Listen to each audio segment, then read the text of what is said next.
Significant advocates of marijuana legalization. And now that Marc Emery has been released from a U.S. prison, he could be back in Canada by next month.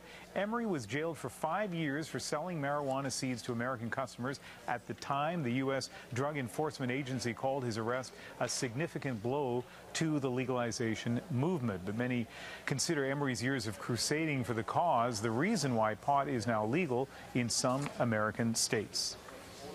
And Marc Emery joins us on the phone. Marc, describe for us where you are and also where you are in terms of the release process. Well, I'm in what they call in Louisiana a parish prison. It's the Kansas Detention Center. It's a very, I don't know, terrible, on a lot of levels, detention center where they hold people here like 20, 30 years who've been sentenced in Louisiana. Louisiana sentences people to longer jail sentences and more of them than any other state in the United States. And I happen to be in this wing where deportable aliens are kept. Almost everyone else here is Mexican, and I'm the one non-Mexican person awaiting deportation. So hopefully I've been here 3 weeks, and hopefully I'll be gone in another 3 weeks back to finally in Canada. How safe has it been for you, not just in Louisiana, but before in the other prisons that you were in?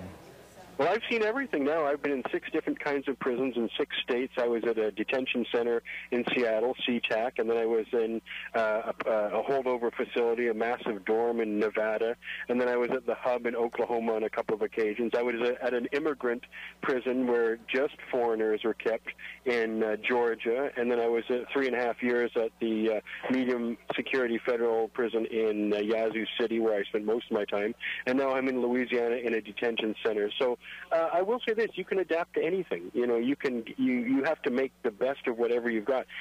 Becoming miserable is not an option. Once you become really miserable, your time is terrible. One last thing, and we're going to talk more about this when I finally get to interview you face to face, but for now, you're paying attention to the magazines and the newspapers. You know, things have changed, at least in parts of the United States, when it comes to marijuana. How's it been for you to see those changes from within a prison? Well, you know, I'm vain and arrogant enough to presume to take some credit for those changes. You know, the $5 million I gave away from that 10 years of seed selling went to projects like getting medical marijuana legal in 1998 in Washington, D.C., and getting medical marijuana legal in Colorado in 2000 and Arizona in 2000 and even other states, too.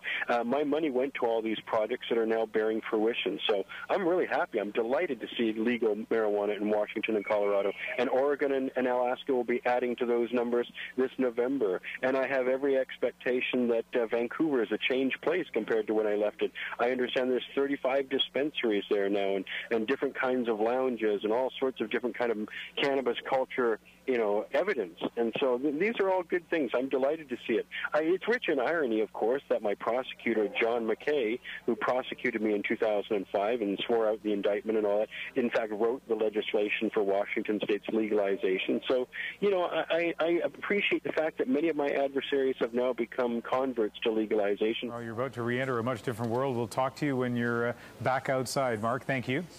All right, Ian. Nice to talk to you. Bye now.